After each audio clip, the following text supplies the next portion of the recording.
Bonjour. Donc, je fais cette vidéo-là, c'est une réponse à une question qui m'a été posée par mon ami David Roussel euh, au sujet des différences entre un quillard et un dériveur intégral. Et puis il me disait, il dit, normalement, si c'est la quille qui empêche un quillard de chavirer, comment qu'un dériveur, est-ce qu'un dériveur peut chavirer ou comment qu'un dériveur fait pour pas chavirer? Bon, la réponse rapide à cette question-là, c'est que tous les bateaux qui sont vendus dans le moment sur le marché, qu'ils soient quillards, dériveurs intégral, catamaran, trimaran, sont bâtis sur des modèles connus de déplacement, de forme d'équilibre avec leur gréement pour faire en sorte que la possibilité de chavirage est réduite à un infime potentiel. C'est à peu près impossible d'avoir un bateau qui a été construit, je dirais, dans les 30 dernières années. Tous les bateaux qui ont été construits dans les 30 ou 40 dernières années ont une capacité là, de résister au chavirage qui est suffisante pour ça dépend toujours des modèles de bateaux et de quoi on parle. Je parle de bateaux, évidemment, là, qui sont conçus pour faire des navigations, des bateaux habitables. C'est sûr que si vous êtes comme derrière moi, là, c'est des catamarans de sport de 20 pieds, ben, ces bateaux-là, ils peuvent chavirer définitivement si le barreur ou les équipiers font pas ce qu'il faut faire. Puis c'est pour ça que c'est une très bonne école d'apprentissage au début, parce que ça donne plus de rétroaction qu'un gros bateau habitable. Par contre, quand on parle de bateaux habitables dans les marques là, qui existent, qu'on connaît, là, que ce soit Jano Beneteau, Dufaux, Bavaria, qui sont tous des bateaux de production, ou dans les bateaux de plus petites séries, comme des Albert Grassy, des Island Packet, des Tartans, ou un Alubat OVNI, ou un Allure Garcia Yacht, tous ces bateaux-là, peu importe leur design, que ce soit des quillards ou des dériveurs intégrales, qui soient construits en aluminium ou en fibre de verre, vont être capables de traverser des océans de façon très sécuritaire.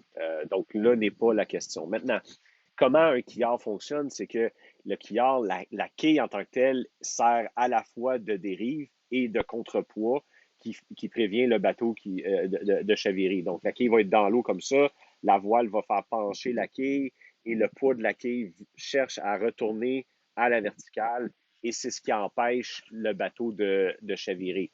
Dans le cas d'un dériveur, il va avoir le même effet. Quand on dit un dériveur intégral, comme par exemple un Alubat ou un Allure ou un Garcia Yacht, ce sont des dériveurs. C'est-à-dire que, en fait, il faut faire attention parce que toutes ces compagnies-là, Alubat, Allure et Garcia, font à la fois des dériveurs intégrales et des bateaux à quai relevables.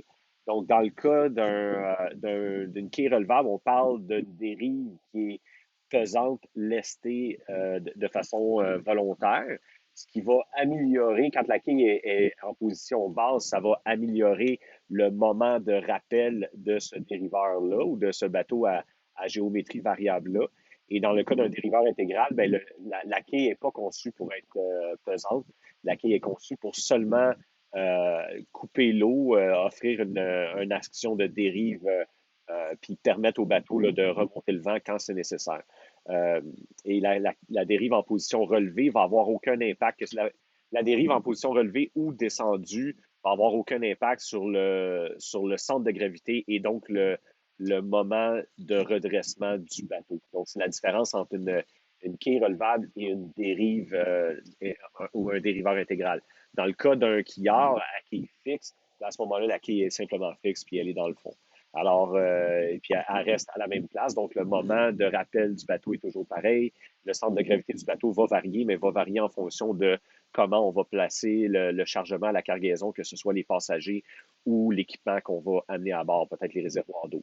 Dans le cas d'un bateau comme un Albert Grassy, ben, les réservoirs sont placés directement au-dessus de la quille. Donc, ils vont avoir un impact minimum sur la distribution de poids et sur le centre de gravité du bateau, ce qui est avantageux pour plein de raisons, parce que ça veut dire qu'on peut simplement équilibrer le bateau une fois, puis ensuite de ça ne change pas. Contrairement à un bateau comme le mien, qui serait un Bavaria, ben, j'ai de mon côté bâbord, j'ai ma réserve d'environ 100 gallons d'eau.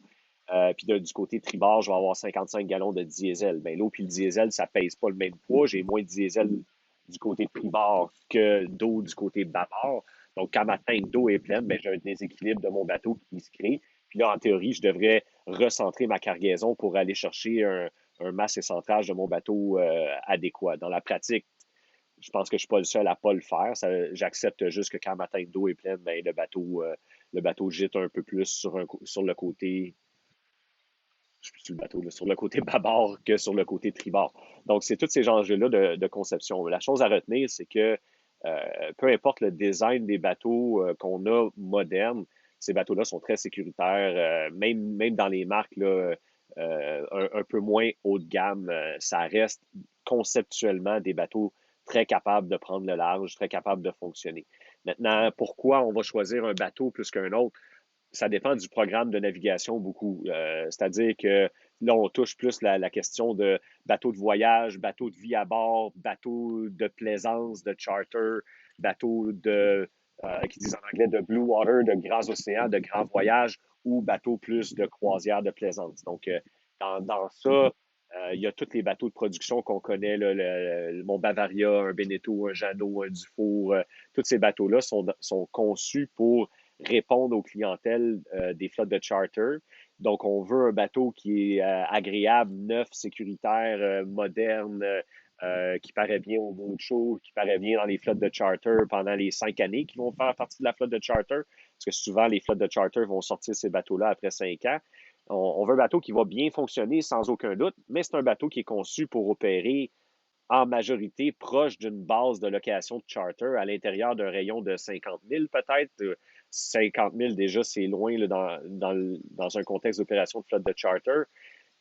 Puis on est proche d'un mécanicien, on est proche d'un spécialiste, on est proche d'une base de réparation en général. Ça ne veut pas dire que ces bateaux-là ne sont pas adéquats pour faire des grands voyages d'océan. Je le fais, moi, avec un Bavaria, qui est un bateau un peu plus bas de gamme, même qu'un Jeannot ou qu'un Beneteau. En termes de prix, en tout cas, après ça, sur les caractéristiques techniques, c'est une autre discussion. Ces bateaux-là sont capables de faire des grands voyages, certainement, mais ils demandent plus d'attention, plus d'entretien qu'un bateau plus haut de gamme, comme un Albert Gracie ou un Alubat ou un Allure. Donc, effectivement, quelqu'un qui veut vraiment partir, faire un grand voyage autour du monde ou faire comme moi, puis vivre, je suis rendu à ma 9e année de vie à bord à ce moment, c'est préférable d'aller chercher un bateau un peu un bâti un peu plus solide, qui est fait un peu plus pour de la vie à bord et du grand voyage, comme un Alubat, un Allure, un Albert Grassley ou les Américains Island Packet ou Tartan. En gros, c'est un peu où en est ma réflexion avec ça. Donc, il n'y a pas. C'est vrai de dire qu'il n'y a pas de mauvais bateaux. C'est vrai de dire que la plupart des bateaux sont capables d'être équipés, gérés, entretenus pour faire des longs voyages. Mais comme dans tout, ma grand-mère disait, là, dans la vie, tu as pour le prix que tu payes. T'sais. Fait que ça, c'est vrai tout le temps, puis c'est vrai dans les bateaux aussi, certainement. Donc, Dave, j'espère que ça répond à ta question. Si vous avez d'autres questions, ben, envoyez-moi les, ça va me faire plaisir d'y répondre.